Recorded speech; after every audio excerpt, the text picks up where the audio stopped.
Hebrew grammar help, Dagesh.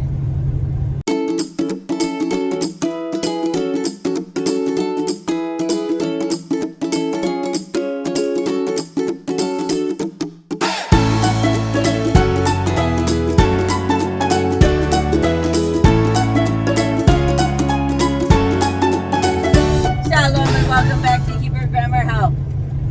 I'm Sapir, and today I'm going to talk about the two different types of Dagesh, as much as I know about them. I'm going to be honest, I did not know that there were two different types of Dagesh until about 2 years ago. Modern Hebrew learners do not know and do not care about the different types of Dagesh. It does not, a Dagesh really only affects 3 letters, and since most of what we read does not use Nikud, we don't even see a Dagesh. We just basically, guess when we read a new word. We guess if it's got one of those 3 letters, bet, kaf, or pei. We guess at its pronunciation, and then we very often get it corrected by a native speaker or by a more advanced student, and then we try to remember in the future that there was a Dagesh there. But because I'm doing all of these videos on the different binyanim and all of the templates that go along with them, I have found myself talking about the hardening Dagesh and the doubling Dagesh quite a bit, and I basically feel like I started to explain why it mattered, and it does not. It made each time I tried to explain it made the video too long, and so I had to cut out my entire explanation. And so I decided to just make this video about it to explain as much as I know about them as I can. So here goes. I don't know why the Masoretes did this, but when they created their whole Nikud system, which this was a long process over hundreds of years, they had 2 different types of variation in certain letters that they decided to mark with the same marking, which is a dot in the middle of the letter, or if it's like, for whatever reason, a skinny letter that has no middle, the dot comes just to the left of it. And we call that mark a Dagesh. And Dagesh means emphasis in Hebrew. So for modern Hebrew speakers and learners, we don't necessarily ever care what kind of a Dagesh it is. As I mentioned, I never even knew. I went 40 some odd years of learning Hebrew without ever actually knowing that there were 2 different types of Dagesh. To modern Hebrew speakers who speak with the typical Israeli accent, there are 3 letters that a Dagesh affects. They're bet, kaf, and pei. If you speak Hebrew with the Ashkenazi accent, then the taf is also affected by a Dagesh. I believe the Yemeni accent also has some variations to other letters, but to be honest, I don't know what they are. I'm not familiar in the slightest with the Yemeni accent. So here's what happens in the modern Hebrew accents. If there is a Dagesh of whatever kind on a bet, a kaf, or a pei, and also if you speak with the Ashkenazi accent on the taf, then if there is a Dagesh in there, that letter is going to be pronounced like a plosive or a stop. And this means if you think of a plosive, it kind of sounds like explosive, like something that explodes. And what happens with a plosive is that you completely stop somehow with some obstruction, and then boom, you let it all out at once. So B, K, and P, and T are all plosives, right? You completely cut off that airflow, and then boom, you let it all out at once. So if there is a Dagesh, those 3 or 4 letters are going to have the plosive sound. And if there is no Dagesh, those 3 or 4 letters are going to have what's called a fricative sound. And if you think of fricative as sounding a little bit like friction, friction is when something's rubbing together, making a sound like that, right? So we have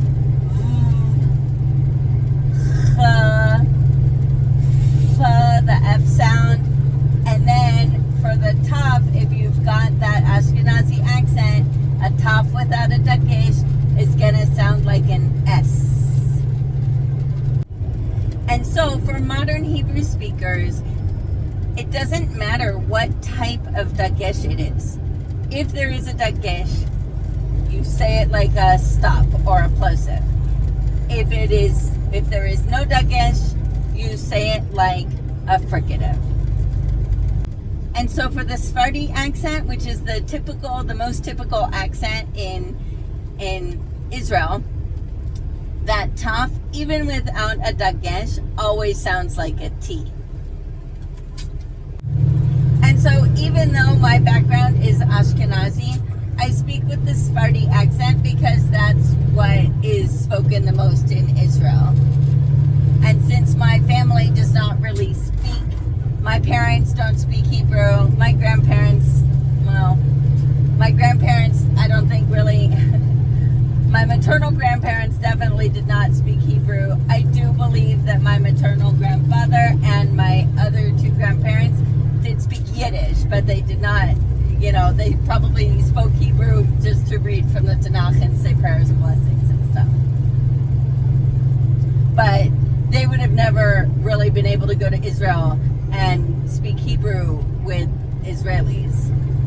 And so it didn't matter to me to speak with the Ashkenazi accent because there was no older generation that I was trying to communicate with. So now that we've gotten that out of the way, let's talk about the actual Dageshim and what they are and why I even mention it.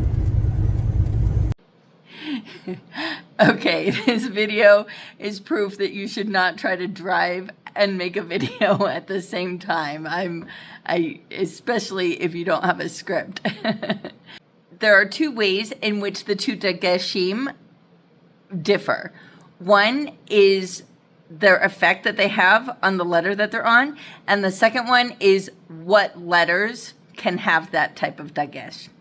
So the first type of Dagesh is called the hardening Dagesh, or it is also sometimes referred to as a Dagesh Lene or a weak Dagesh. And this Dagesh can only be on Begad Kafat letters. And Begad Kafat letters, it's basically just a list of the letters kind of made into nonsense words. So it's Bet Gimel Daled, that makes up the Begad, and then Kaf Pe Taf, and that makes up the Kafat. So if you have trouble remembering what letters can have this hardening Dagesh, you just remember Begad Kafat, and then you know, is your letter in that list or not? And so this hardening Dagesh, the effect that it has on these 6 letters is that it makes us say them like the stop sound, the plosive sound, rather than the fricative sound. And so this was true back in biblical times, and it is still true in modern times. The other Dagesh is the doubling Dagesh, and it's also known as the Dagesh Forte or the strong Dagesh. And in biblical times, and probably also in post-biblical times, but no longer in modern Hebrew, this feature of how it actually affects the letters has completely been lost in modern Hebrew. But what it does is it actually doubles that letter. So you don't quite exactly say it twice, but you kind of lengthen the amount of time that the letter is said. And the other effect that this has is that it causes the previous syllable to be a closed syllable. And a closed syllable is basically just a syllable that ends with a consonant rather than with a vowel.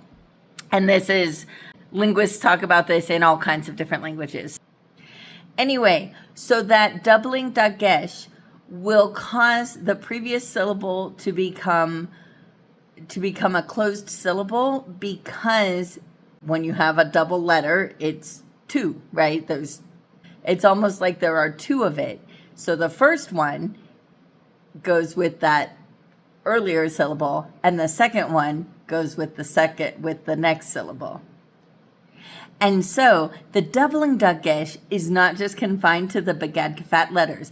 It can go on any letter that is not an otgonit, a guttural letter. So the guttural letters are aleph, hey, chet, ayin, and sometimes resh. And when we talk about whether it can take a dagesh or not, resh does act like an otgonit. So it does not ever take this doubling dagesh. And so, like I said, we really talk about this a lot when we're talking about templates, which we talk mostly about with verbs, although there are also noun templates. And what made me think about it is that last week I talked about the binyan hitpa'el. Every form of hitpa'el verbs has a hardening dagesh and a doubling dagesh. Every time I mentioned it, I thought, I really should explain why I'm even mentioning whether it's a hardening dagesh or a doubling dagesh. And I did, in fact, but it made the video too long. So here we are doing a separate video about it. So here we see two hitpa'el verbs, lehit kabed and lehit katev. Now, lehit katev, that was my sample verb for all of the different templates in hitpa'el. But we can see that there was a hardening dagesh on the first shoresh letter and a doubling dagesh on the second shoresh letter. And so I chose two verbs here that had two begad kafat letters in those positions. So kabed, lehit kabed, we have a kaf in the first position and a bet in the second position. And then lehit katev has a kaf in the first position and a taf in the second position. And so all of those letters, the kaf, the bet, and the taf, they're all begad kafat letters, and so they're eligible to have either dagesh. So if there is a dagesh in the template, any begad kafat letter is going to actually have that dagesh. Now here we have two hitpa'el verbs that are just the three shoresh letters. I actually found two verbs that have the exact same shoresh letters. They're just in a different order. All three letters are guttural letters. So we have an aleph, a chet, and a resh. They're all guttural, and you see not a single one of them has a dagesh.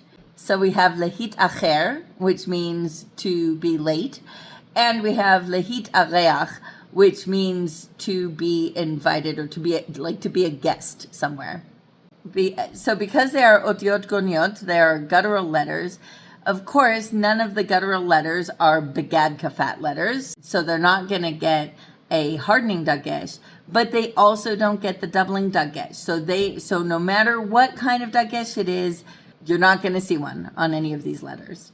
The most confusing group is the group of letters that are not begad kafat letters, and they are also not otiot goniot. They're not guttural letters, because now you really have to know what type of dagesh it is in order to know whether you should put the dagesh there or not.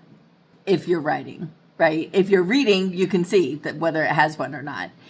But if you're writing, you are writing with nikud, you need to know what kind of a dagesh it is in order to know whether you should put that dagesh there. So the first verb here is lehitmamesh, which if you know the word mamash, it means like really or truly, and lehitmamesh means to be realized. So we can see that that first mem does not have a dagesh because it's a hardening dagesh and mem is not a begad fat letter. But that second mem does have the dagesh because that dagesh now is a doubling dagesh. And so the mem can take a doubling dagesh, and that's why it does have one. So the second verb is lehitmakem, and if you know the word makom, it means place or location, and so this is to kind of to be located. Again, the mem in the first position does not get a dagesh because it's not begad fat letter, but the kof in the second position does get that dagesh because kof is not a guttural letter, and this is a doubling dagesh, so it goes on any letter that is not a guttural letter. I'm not great with biblical Hebrew pronunciation because I've never really learned biblical Hebrew. When you are looking at that second to last syllable, the last syllable is going to be pronounced mesh because you have that mem and then the tzere and then the shin. That second to last syllable is another closed syllable. It's mam and not ma because of that doubling dagesh in that mem there. Same thing with lehitmakem.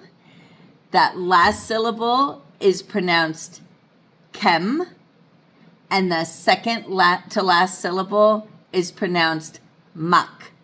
It's not just ma. You have to say mak because of that doubling dagesh in the kof. And so if somebody held a gun to my head and said, say this like it was said in biblical times, I would do my best. I would say lehitmamesh and lehitmakem. So it's not really, I'm not saying lehitmakem. I'm just kind of holding that kof a little bit longer, or that mem. Lehitmamesh, lehitmakem. I think that's it. I'm not 100% sure. That's definitely a question for a biblical scholar. And so I mention this especially with respect to verbs because I'll say something to the effect of there is a hardening dagesh here, so don't forget to write that if it's appropriate. Or there's a doubling dagesh here, so don't forget to write it if appropriate.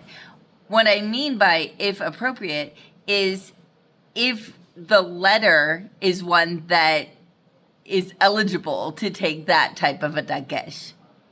And so that's why it's important to know which dagesh it is.